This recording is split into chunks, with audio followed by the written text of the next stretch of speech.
we remain steadfast in our commitment in delivering local news that matters. Stories that inspire. Enriching the lives of Filipinos in the Philippines and across the globe. This is your GMA Regional TV. Buong puso para sa Pilipino. Ito ang Mornings with GMA Regional TV. Magandang umaga. Ito ang Mornings with GMA Regional TV. Hatid namin ang mahalagang lokal na balita mula sa Luzon. Good morning, partner. Yes, good morning sa iyo, partner, at good morning sa ating mga kapuso. Huwebes. Huwebes Oo. is the best. Oo. Oo nga, ano? Baka may bagong palabas ngayon. Hindi, si Russell, parang may bagong kinakantang music. Ano yun? My way. Ay, mamaya. Yes, oo. Mamaya magkakasama natin si Kapusong Russell Simorio at sa mga kapuso natin dyan na mahilig bumirit. Nako, malapit na raw ma-fully book yung mga rentahan ng video. Okay, partner? Oo nga eh. Yung mga kapuso natin, nagpabook na ba kayo ng mga video okay? Nako, kanya-kanyang paraan para makapagsigaw ng favorite song Ano ating kayang mga kakantahin kapuso. ni Russell mamaya? At mamaya rin, partner, magkakasama natin live sa studio si Police Brigadier General Lou Frias Evangelista, ang director ng Pro1. Marami tayong pag-uusapan tungkol sa Philippine National Police. Narito na ang mga unang balita. Mga kapuso, sa mga mahilig bumirit sa videoke dyan, habol na kasi halos fully booked na raw ang ilang rentahan ng videoke sa Dagupan City. Ilang araw bago ang Pasko. Makibalita tayo live kay Russell Simorio. Russell, nakapili ka na ba ng kakantahin mo dyan? Si Jay, good morning. Paggising nga natin kaninang umaga, meron ng isang kantang tumatak talaga. Dedicated ito para doon sa mga empleyadong hindi pa rin natatanggap ang kanilang Christmas bonus. Maswerte tayo dito sa GMA dahil maaga na nilang naibigay yung ating Christmas bonus at ilan sa ating mga co-worker ay nakapagpariband na ng kanilang mga buhok. Pero ang paalala ng Department of Labor and Employment, hanggang December 24 na lang ang pagbibigay ng Christmas bonus. Kaya bago ang kantahan na yan, silipin muna natin kung gaano nga ba kalakas ang rentahan ng videoke ngayong holiday season. Narito ang aking report.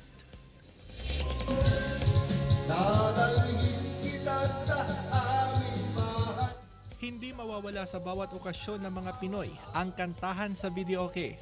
3, 4, 5. Ito raw ang nagpapasaya lalo na sa mga family reunion. Kaya ang ilang rentahan ng videoke sa Dagupan City halos fully booked na.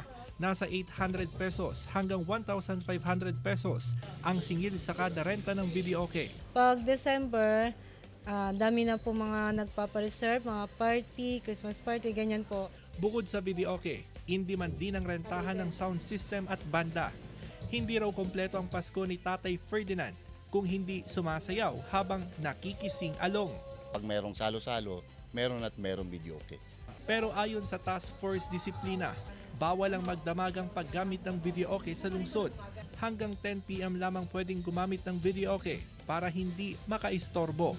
Maliban sa pagsalubong sa bagong taon, napapayagan ang paggamit ng videoke kahit hanggang madaling araw. Yung December 31 siguro, sir, pwede naman natin bigyan ng exemption yun, sir, kasi halos lahat naman ng tao, inaabangan natin yung 12 eh.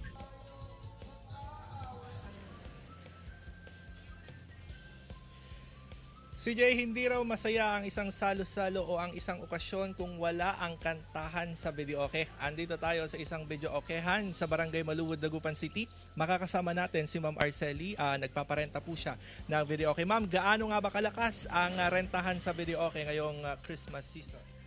Sa ganitong mga peak season po, lalo na sa Christmas season po, sobrang dami po kasi ng mga party, kasiyahan po, then sabay kantahan, hindi nawawala po ang videoke po.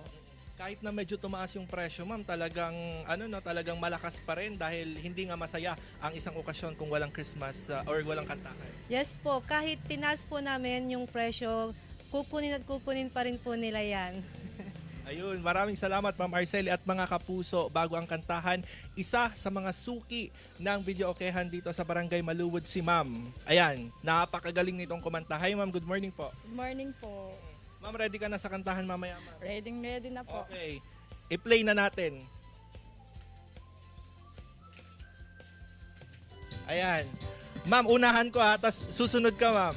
Mas bonus, pati na ang third. Para lahat okay na okay. Oh, ma'am, ikaw na, ma'am. Ang Christmas bonus. Sige, ma'am. Para bang problema mo na homes focus. Pambili ng regalo, panghanda sa lahat ng gastos. Halos ng lahat. Ayan, nagkakantahan pa rin tayo dito sa Barangay Maluwid, pero balik muna tayo dyan sa studio, CJ. Maraming salamat, Russell Simorio. Okay na okay.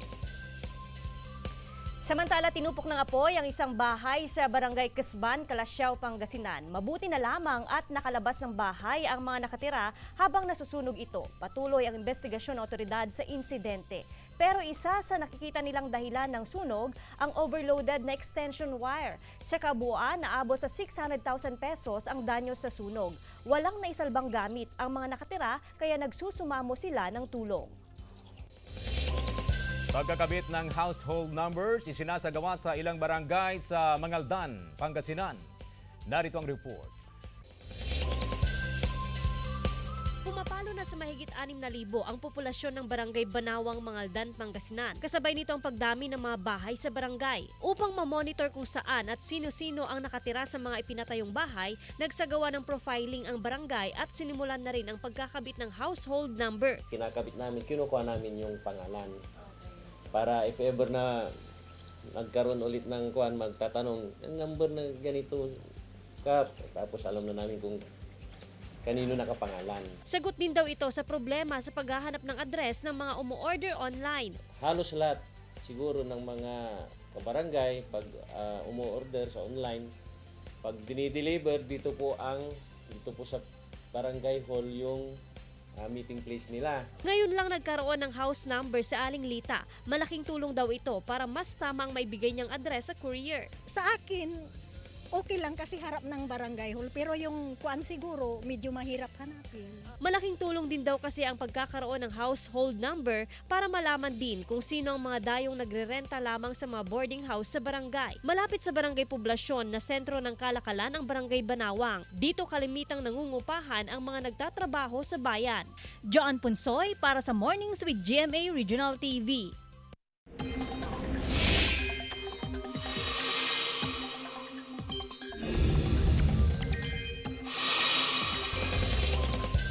Mga kapuso, muling lumalakas ang hanging amihan o northeast monsoon. Kaninang alas 2 ng madaling araw, nakapagtala ng 17 degrees Celsius na temperatura sa City of Pines, Baguio, 19.8 degrees Celsius sa Basco, Batanes, 21.4 degrees Celsius sa Tanay, Rizal, 23.8 degrees Celsius naman ang naitalang lamig sa Tuguegarao City, Cagayan, habang 25.6 degrees Celsius sa Quezon City. Dahil sa amihan, magiging maalon at delikado sa maliliit na sasakyang pandagat ang pumalaot sa mga dagat sakop ng Ilocos Region at Cagayan Valley kasama ang mga isla ng Batanes at Babuyan. Ayon sa pag-asa, mga kapuso, apektado ng amihan ang Northern Luzon habang easterlies naman ang umiiral sa eastern section ng Southern Luzon, Visayas at Mindanao. Ngayong umaga, ilang bahagi na ng Cagayan Valley Region, Cordillera at Central Luzon ang uulanin base sa rainfall forecast ng Metro Weather. Posible ang heavy, intense at torrential rains sa ilang lugar na maaaring magdulot ng baha o landslide. Magpapatuloy ang ulan pagsapit ng hapon, maging sa ilan pang panig ng Northern Luzon. Turnover at blessing ceremony ng isa sa air surveillance radar system ng Philippine Air Force isinagawa sa San Fernando City, La Union. Tunghayan sa ulat ni Jasmine Gabriel Galban. Isinagawa sa Wallace Air Station sa San Fernando City, La Union ang acceptance, turnover and blessing ceremony ng isang air surveillance radar system ng Armed Forces of the Philippines na layong mapalakas ang kakayahan sa maritime at land surveillance ng bansa. Pinangunahan ito ni Defense Secretary Gilberto Chodoro Jr., Japan Charge d'Affaires ad interim Kenichi Matsuda at Nishiwaki Usamu, Assistant Commissioner, Ministry of Defense Acquisition, Technology Assistant and Logistics Agency of Japan. I hope Japan-Philippines Defense Cooperation will continue to be deepened in every area, including defense equipment and technology.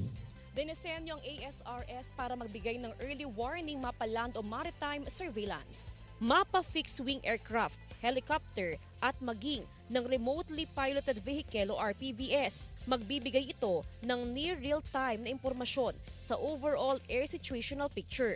Importante po ito dahil makikita po natin sa layo ng 300 nautical miles ang mga intrusion sa ating airspace. No?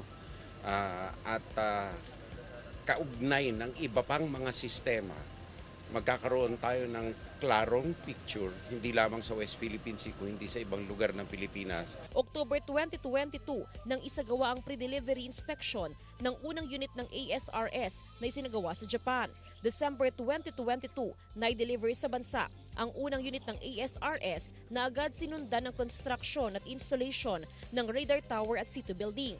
Pinondohan ito ng 5.5 billion pesos sa ilalim ng government-to-government project sa pagitan ng Japan Ministry of Defense at DND. Ipinaliwanag din ni Chidoro kung bakit sa probinsya ng La Union itinayo ang radar system. And we thank the LGUs for understanding how important it is for the whole nation that within their areas we start to protect our national sovereignty and territorial integrity. Jasmine Gabriel Galban para sa Mornings with GMA Regional TV.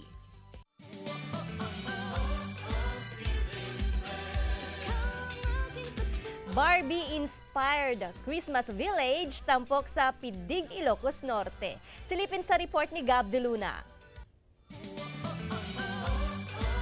Tampok ang Barbie-inspired Christmas Village na ito sa Pidig, Ilocos Norte dahil sa pink na pink at kakaibang mga disenyo nito. Nagmistulang malalaking laruan ng mga batang dekorasyon na nakapalibot sa parke. May life-sized Barbie at dollhouse pa sa Christmas Village. Only selfie ang mga namamasyal.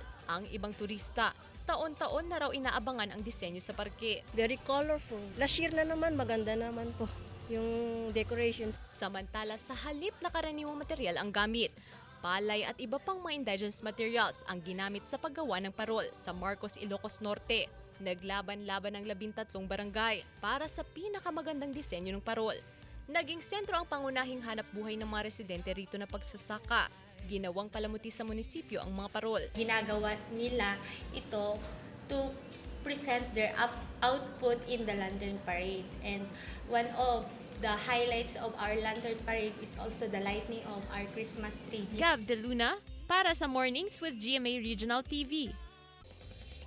Mga kapuso, tutok lang dahil makakasama na natin si Police Regional Office 1 Director, Police Brigadier General Lou Frias Evangelista sa pagbabalik ng Mornings with GMA Regional TV. Ito ang Mornings with GMA Regional TV.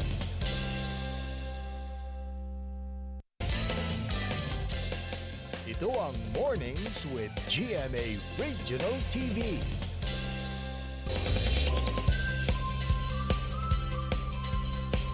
Mga kapuso, habang abala ang lahat ngayong holiday season para sa shopping, bakasyon, ang hanin naman ng Philippine National Police ang nakaalerto para tiyaking magiging ligtas at payapa ang pagdiriwang ng Pasko at Bagong Taon sa buong Region 1 yan, Ilocos Region. Kaugnay niyan, makakasama natin ang Regional Director ng Police Regional Office 1. Walang iba kundi si Police Brigadier General Lou Frias Evangelista. Welcome to Mornings with GMA Regional TV. General, kumusta po kayo? Good morning, CJ. Salamat at napunlakan tayo dito sa Good Mornings with Regional TV. Yan naman yung boses ko. Anyway, unang-una General, pag-usapan natin yung secured program ng Philippine National Police. Ito yung 7-point agenda na using the acronym SECURED. Ano po ito, General? At paano ito ipinatutupad ng PNP? Of course, ito ay naka-anchor sa 5-point agenda ng ating Chief PNP, si General Benjamin C. Acorda Jr. No? Alright. Naka-anchor dito. So, nandyan yung mga strategic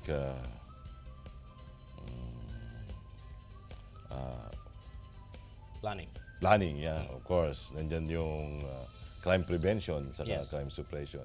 Nandyan din yung community engagement. Okay. Nandyan din yung personnel, moral and welfare. Okay. Nandyan yung integrity enhancement. And of course, yung digital transformation. Of course. Okay, I'd like to point out doon sa digital transformation. Ano-ano yung mga nakalatag na programa dito? So far, sa PNP, meron tayo yung sa sumbong nyo, parang action agad. We have those Pero digital na to, General. hotlines, yeah. Nandyan din yung aming Directorate for Information and Communications Technology Management.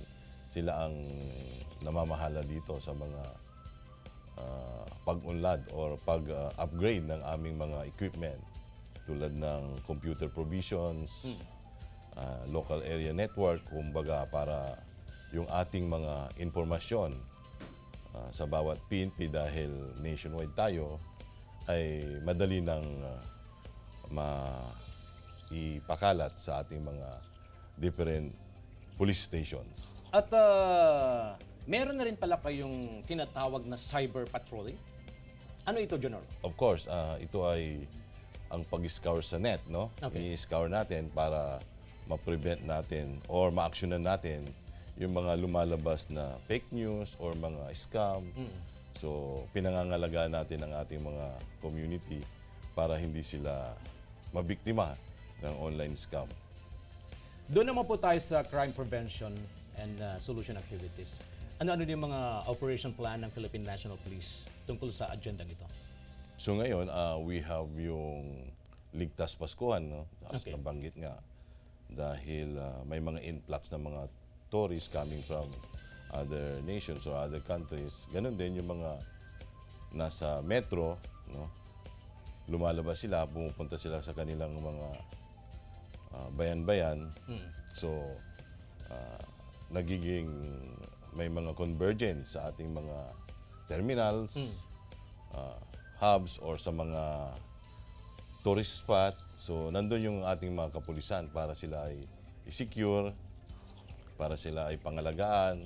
So, may mga kinakandak kaming sometimes, just recently, nagpa-drug test kami sa isang terminal sa Lawag. Para i-convey yung mga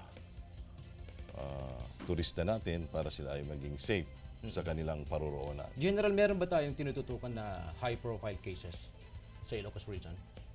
As sa Ilocos Region, so far we have lately lang, during my assumption last November 22, 2023, may mga shooting incident kami involving two barangay chairmans, no? Oh, yeah. One in Marcos and another one in Mangaldan. So, as an update, yung sa Marcos, we are about to file. So, probably next week, we will file already the case kasi with the help of our LGUs and other stakeholders, mga witnesses, at saka sa family, may papile na namin yung case. Itong Murillo killing, General? Dito sa Mangaldan, we have yet to look for further mga evidences, no? So, medyo nahihirapan kami kasi we go as far as Ordaneta. So, tinitingnan din namin, ini-scour pa rin namin yung mga CCTV kung saan dumaan yung mga suspects. Okay, punta naman tayo sa illegal drug activities dito sa Ilocos Region. Kailan ba may dideklara na drug cleared na ang Region 1? So far sa out of 3,267 barangays, meron pa tayong i-cleared na 337, no, na barangays. Hopefully, may mandato naman yung ating mga LGUs na ang ating mga barangay magkaroon ng BADAC, yung Barangay Anti-Drug Abuse Council. So we are helping them with the collaboration of the police para maklear na itong mga barangays nila. In coordination with, of course, ang PIDEA, the focal agency na nangangalaga nito. So, patuloy pa rin ang ating anti-illegal drug operations dito sa Region 1. Pero nakikita naman na based on the reports that I received since my assumption, medyo maliliit lang naman yung nakukuha. Okay. General, alam po namin kung gaano kahanda ang PNP. Comes Christmas Day and New Year, itong holiday season. Mensahe na lang po sa ating mga kababayan mula sa Philippine National Police. So sa Philippine National Police dito po sa Region 1, sana po maging matahimik or peaceful ang ating pagdiriwang ng holiday season. No? Alam natin na maraming dumadayo sa iba't ibang panig ng Pilipinas, lalong-lalo na dito sa Region 1. Marami po kaming tourist spots. Dito po sa Region 1, secured po kayo. Pangangalagaan namin ang inyong pagdating. Ganun din ang inyong pagdiriwang. So may mga naka-in place naman yung ating kapulisan. Binabantayan yung mga convergence, terminal hubs, at mga pagdiriwang, may mga festivities dyan. At may mga tinalaga tayong mga firecracker zones para hindi naman magdulot ng kapahamakan sa ating mga kababayan. At the same time, lilibot din ako para inspekin yung mga nagtitinda ng mga firecrackers at saka yung display zone kung ito ay naaayon doon sa tinakda ng ating Philippine National Police na rules and regulations. Maraming salamat, General. Thank you for being here. Thank you, CJ. Alright, mga kapuso, si Police Brigadier General Lou Frias Evangelista, ang direktor ng Pro1. Samantala mga kapuso, ilang senior citizens na palaboy sa lansangan, kinupkup ng isang Good Samaritan sa Dagupan City. May ulat si Russell Simorio. Mahigit 2 taong nagsilbing tahanan ni Tatay Carlito ang maingay na lansangan sa Dagupan City. Walang maayos na pagkain, walang maayos na tulog, at meron pang iniindang karamdaman. Hirap, wala sa oras lagi. Pagkain pati pagtulog, wala sa oras. Kasi nakumpine din ako sa Region 1. Pero isang Good Samaritan ang nakakita sa kanya at kinupkup siya, kasama ang iba pang mga senior citizen na palaboy sa kalsada. Siya mismo ang nakaharap ko. Walang pag-aalinlangan na kung gusto mo tatay, doon ka tumira sa amin. Hindi ako nagdalawang isip. Ang Good Samaritan na tinutukoy ni Tatay Carlito ay si Reynald Soriano, isang university instructor at ilang taon na ring nagsisilbi sa simbahan. Ang pagmamahal at pag-aaruga na hindi naramdaman ni Tatay Carlito, pinunan ni Soriano. Kwento ng Good Samaritan, 2019 pa nagsimula ang kanyang panata na magbigay kalinga sa mga matatanda na pinagkaitan ng pagmamahal. Pinagkakasya niya ang kita para maibigay ang pangangailangan ng mga kinupkop. Tinayo ho namin itong charity home na ito for the elderly through the inspiration na nakita namin, na pinakita ni Saint Mother Teresa of Calcutta. Ngayong magpapasko, isang mahigpit na yakap ang regalo ng mga kinupkop na senior citizen kay Soriano. Kalakip ang kanilang taus-pusong pasasalamat. Hanggang kaya ng katawan ko, hanggat merong mga matatanda na nandyan sa lansangan na kailangang kukupin at mamahalin. Walang hinihinging kapalit si Soriano sa mga kinupkop. Anuman ang hirap at hamon ng buhay, hindi raw dapat mawala ang respeto at malasakit sa kapwa araw-araw kahit hindi Pasko. Russell Simorio para sa Mornings with GMA Regional TV. Volcanic eruption sa Iceland, nagmistulang Fountain of Lights. Tunghayan sa Globalita. Naging a sight to behold ang naganap na volcanic eruption sa Iceland. Sa aerial footage ng Icelandic Coast Guard, tila Fountain of Lights sa kalangitan ang red-hot lava na nagmumula sa Sundhuka Crater. Bago ito, mahigit sa 4,000 residente sa lugar ang maagang inilikas. Matapos ang mga pagyanig, makikita rin ang lava fountain mula sa bulkan. Wala namang nakikita ritong banta sa buhay ang lokal na gobyerno. Sa Vatican City, isang delicate task ang ginagampanan ngayon ng art restorer na si Alessandra Zarelli. Paano kasi mga masterpiece lang naman ng mga Renaissance artist gaya ni Michelangelo ang kanyang nire-restore sa Vatican Museum. Maituturing itong priceless art collection. At ang pinakamahirap daw sa lahat ay ang paglalagay ng emosyon sa kanyang mga gawa. Ilan sa kanyang project ngayon ang restoration ng Madonna and Child at ang mismong Sistine Chapel murals. Chris Zuniga para sa Mornings with Jimmy, Regional TV. Kinabibiliban ang isang artist sa bayan ng Virac, Catanduanes dahil sa kanyang kakaibang paraan ng paggawa ng obra. Siya si Joanna Paula De Leon na imbes na pintura, kape at abaca paper ang kanyang medium sa kanyang mga artwork. Bukod sa mas mura ang materyales at eco-friendly, nais daw niyang i-promote ang abaca na pangunahing produkto ng Catanduanes. Nagpapasalamat naman si Joanna sa mga nakaka-appreciate ng kanyang mga likha. Mga kapuso, gagawin naming mas inspiring ang inyong morning dahil oras na para sa ating #MorningFeels.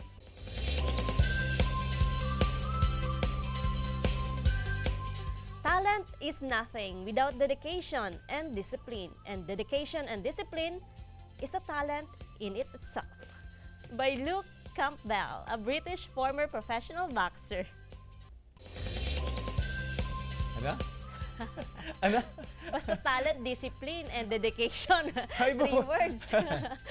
Okay, bukas. Abangan po ninyo mga kapuso. Dagupan's Children and Youth Choir. Children. Dito sa Mornings with GMA Regional TV. Ano Dito lang. Ano kayang ihahandog na awiting pamasko sa ating mga kapuso? Nako, iba yung iba yung epekto pag mga bata ang kumakanta. Oo Talagang nga damang-dama eh. sa puso, no? Baka may, partner, mag-ready ka ng sobre. Baka nangangaroling Para lang mangangaroling sila, no? Oo nga eh. Abangan natin yan Pasko bukas. na, sinta ko. Mga kapuso, 4 days na lang, Pasko na! Maraming salamat mga kapuso sa pagtutok sa Mornings with GMA Regional TV. Samahan nyo kami mula Lunes hanggang Biyernes. Ako po si Joanne Ponsoy. Maaaring mapanood ang ating episode sa www.gmaregionaltv.com at mag-subscribe sa official YouTube channel ng GMA Regional TV. Ako po si CJ Torida, buong pwersa, para sa mas malaking misyon at mas malawak na paglilingkod sa bayan.